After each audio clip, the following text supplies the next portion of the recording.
في الصفوف الاماميه كلام بتاع فيسبوك ده كله خلوه ترى ده كلام ده ما بيمشي معنا وكذابين جنكم بس كلامكم بتاع فيسبوك هنا ما دقوكم زي الكلاب في الخرطوم ده والله اللي بيسوا ترى وهبايات قاعدين تعملوا لنا والان بتسيوا للناس في الفيسبوك والله اصبروا بس اصبروا البل جايه هبشوا بس وخلي الرهيفه تنقطع عشان تعرفوا البل الحقيقي انتوا بل ذاتوا نهايه ما لقيتوا وخلي قال لكم قال الامارات القاليه دي والله الامارات القاليه دي والله كديسه ما يسكن فيه والله نهرق الاخضر واليابس انتوا قاعدين تلعبوا والله قاعدين تلعبوا بالنار عديل كده وانتوا ما بتعرفوا الناس اساسا ولا لقيتوا نهايه اصلا مما حياتكم ده قمتوا ما لقيتوا البل والنار ما قاعدين تاكلوا عشان كده قاعدين مستفزين الزول اللي يده في المويه ما زي الزول الداخل الجمره انت ما لقيت البل الحقيقي ما لقيت البل الحقيقي فعشان كده انت بتسيل الناس زي ما انت داير وانا و شنو كلام فاضي في فاضي يا زول انت ما لقيت البل الحقيقي فالان جاي داير تقول لي الجيش عباره عن ميليشيات تتبع ابناء الشماليه ونهر النيل عشان ما تجي تخوشني الجيش ما جيش سوداني يا زول الجيش السوداني اولادنا ديل اسمع كلامي ده كويس الاولادنا المساكين القلابه ديل الظروف المعيشيه القاعده يا جماعه بيضايقهم وبعد ذاك بيدخلوا الجيش ديل يا جماعه ديل بيستخدموهم كوقود بتاعين حرب كويس من دون اي اجل فايده كويس لا احد منهم ان يملك شركه ولا قصر في السودان ولا في خارج السودان ولا يمتلك قرار في يده ده الكلام ده النقطه دي مفترض ناس يعرفوها الدعم السريع معروف قلق معادله سياسيه وعسكريه في الدوله السودانيه والان ابناء الشماليه شانين له هجوم قال انه يتفكك كذابين والله والله كذابين والله جندي واحد ما يتفكك مش انتوا قاعدين والله جندي واحد ما يتفكك فانتوا قاعدين تلعبوا والله ولو على الراجل عبدو بس خلي الرهيفه تنقط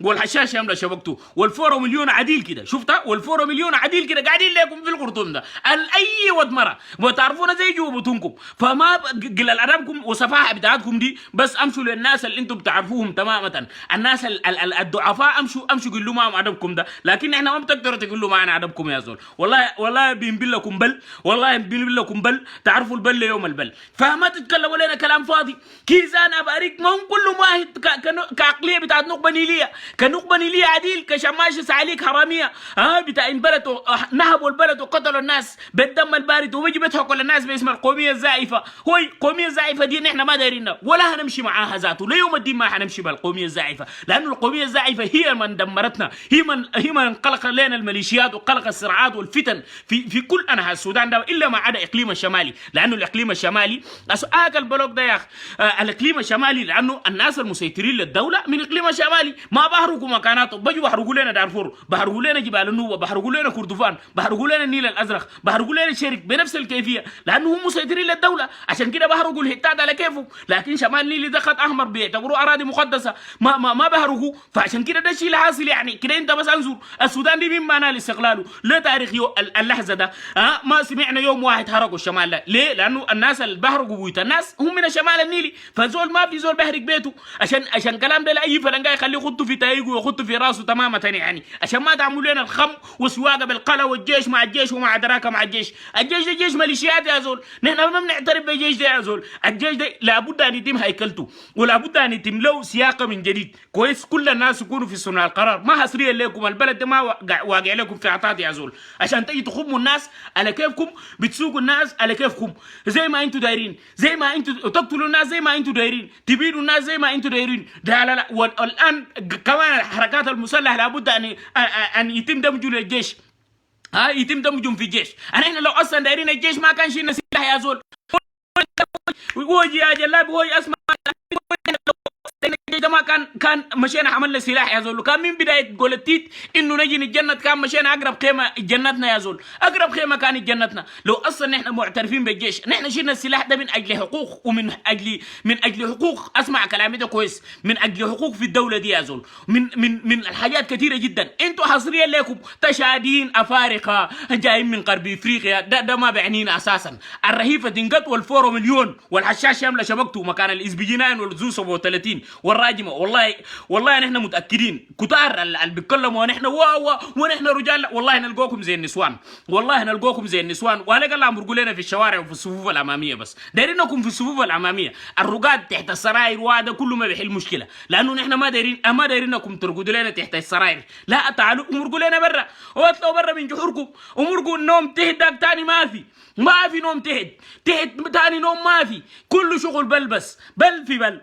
دايرين ركوب راس، دايرين اي فهم في راسكم. نحن موجودين على الارض، جبتوا جيش مصري، جبتوا جيش ايطالي، جبتوا جين احمر، ما عندنا مشكله. الان خليه يجيبوا الناس ديل، جيبوا الاتراك ديل، جيبوا المسيره دي بس. اثنين ثلاثة وسوبيا جابوا العملاء ديل اضرب اي مكان، هبشوا ارضي واحد بس من سوبيا، اضرب مروي اللي ميتينه، ما عندنا اي علاقه به يا زول، ولا من بعيد ولا من قريب. وخليه يحركوا لك الطيارات المصريه جابوها دي، خليه يمشي يضرب في اسوبيا عشان الناس ذاته يعرفوا البلد دي. والله البلد دي اقسم بالله لو ما بقت رمات اصبروا بس، انتوا النهايه نار ترى ما لقيتوا. مين الله خلقكم قاعدين تهرقوا بيوت الناس، لكن المره ده النار جايكم بسلكم في عندي في انقي داركم. ما هو زي الفيلم الهندي، انت تقتل الناس في البدايه ونهايه الفيلم، الشغل كله بينتهي فيك، انت المطاف بينتهي فيك.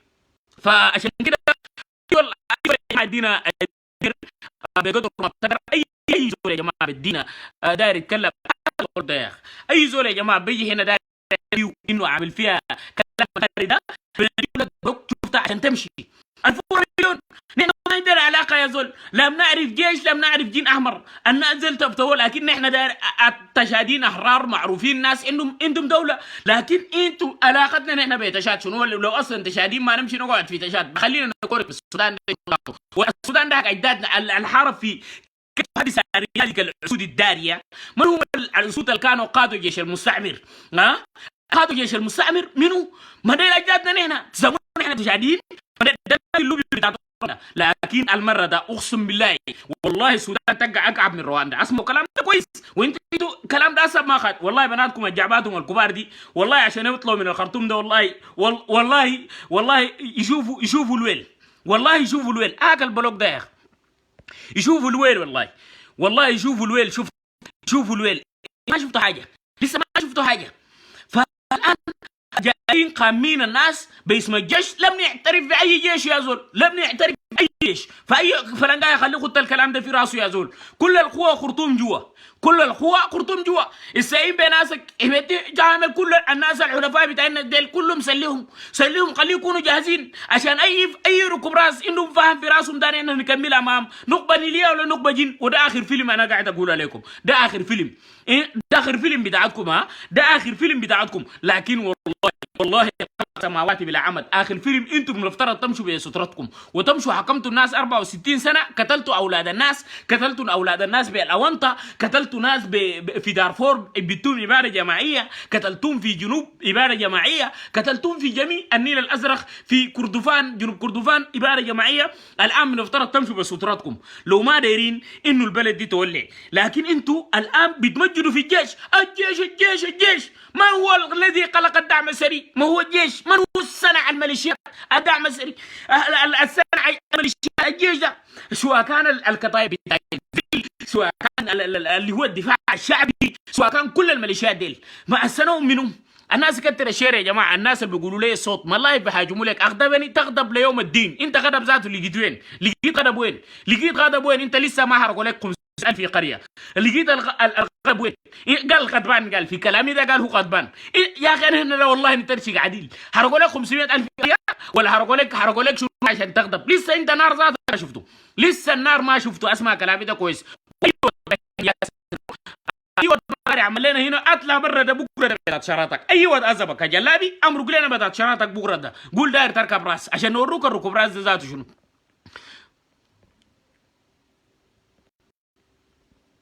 كويس؟ فما تعمل لنا كلام فارغ. كيزان اباريك كوي. مشكله السودان ما كيزان، مشكله بتاع السودان هو اسمعوا كلامي، مشكله بتاع النخبه النيليه كصفوه كويس، عقليه عديل كده كمافيا، احزاب سياسيه للضباط الكبار في جيش معروفين، يعني معروفين القرار موجودين. فعشان كده اي زول داري يجي يعمل لنا هنا فيه بتاع ما عندنا. اي زول اي زول داري يجي يعمل لنا فيه كلام فاضي زي ده، ما عندنا اثنين ثلاثه عشان ما يعمل لنا كلام الفاضي ده. اغضبني تعمل جين احمر ده ما مشكلتي انا يا زول، ما مشكلتي انا، مشكلتك انت.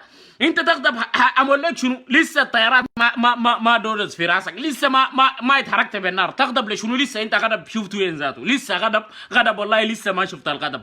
غضب بتاع فيسبوك ده لسه انت غضب بتاع فيسبوك ده ما كومنتات ساكت، لكن غضب الحقيقي نخز بس كويس وولع في النار، ولع في النار بس صباح ومسا ولع فيه وكب بس فيه جاس وخليه يبك، على الاقل خليه يبك عشان تشوف النار ده ذاته كيف. انت كذا نهائي يا زول، مين اللي خلقك ده بتحرق ناس بس بالنار نهائي، انت ده ما حرقوك بيه نهائي، النار ده ما حرقوك بيه. فعشان كده نحن بنقول لكم الرهيفه تنقط والفورو مليون كويس، والحشاش شامله شبكته كويس، وهناك مكان الرجال تعرف بعض، ومكان الكحل بقى واللسان بيبقى دقيق، وذاك مكان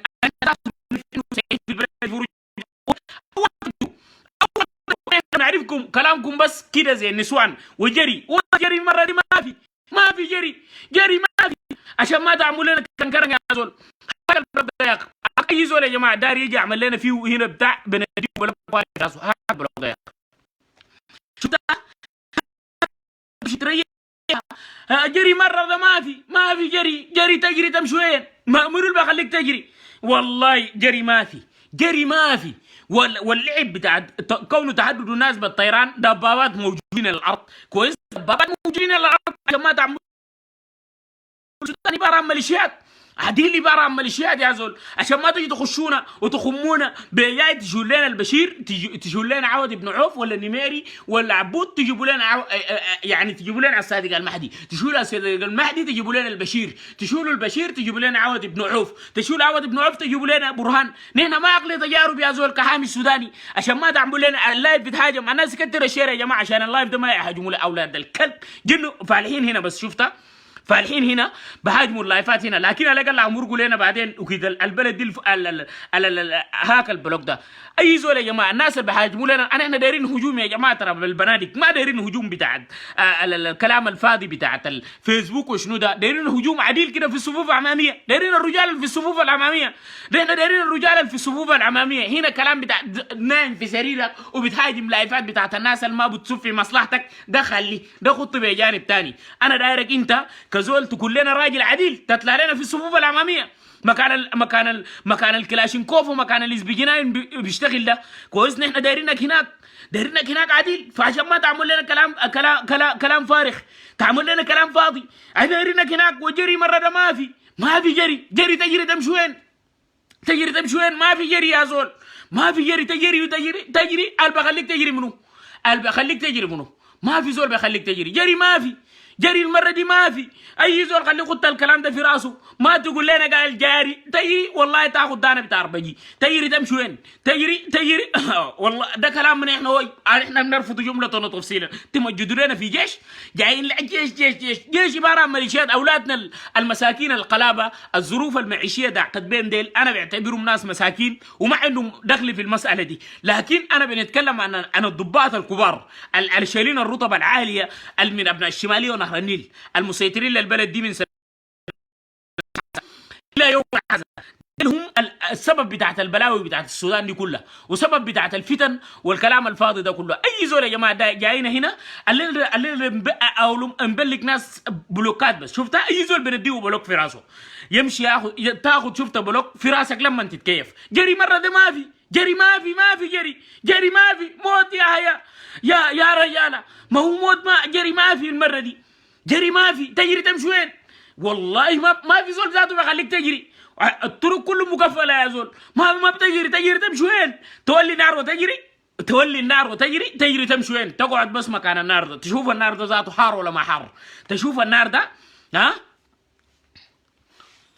كويس. اي النار المره تشوفه بعيونك عديل، تشوف النار ده حار ولا ما حار. انت بتحرق بيه الناس 64 سنه بتحرق بيه الناس كويس، 64 سنه قاعد بتحرق بيه الناس كويس، 64 سنه بتحرق بيه الناس، لكن المره ده جايك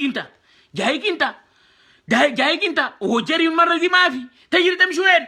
مين اللي بيخليك تجري؟ والله انا كذاب لو خليناك جريت مشيت، والله كذاب، والله انا زمان بنقول لك تقطع السد العالي، لكن المره ده كذاب والله. السد العالي الطريق ذاته يروح لك، والله عملات غاليه دي، والله الدحرق الاخضر واليابس، والله الاخضر واليابس، عشان ما تعمل لنا كلام الفاضي وتعمل لنا وطنيه توصف الوطنيه يا زول، توصف الوطنيه العصر انتم بتدونا له يا زول. نحن ما تدونا الوطنيه ذاته ليوم الدين يا زول. وطنيه شنو بتدونا له انتم؟ وطنيه شنو بتدونا له؟ كويس؟ جايين تخشوا الناس عملاء وقونه بتاع المصريين يا اخي، جايبين لنا اسيادكم المصريين اولاد في فيديل. والله اولاد في فيديل ندوم بالزيت، والله نعمل لهم بالزيت عديل. اجيبوا بس جبتوهم صح جيبوهم بس جيبوهم زياده على الاقل جيبوهم وحددوهم بيه والناس زي انا ما عندنا زول. انا عارفين شنو، عارفين نفسنا نعمل في شنو، والقوة الضاربة على الأرض احنا ما عارفين نفسنا، واثقين ناسنا بيشتغلوا، ناسنا ما ناس بتاع الرجولة ورا ودقل شنو وجري. لا لا لا لا، جري ما عندنا، اسمعوا كلام ده كويس. أي فلان جاي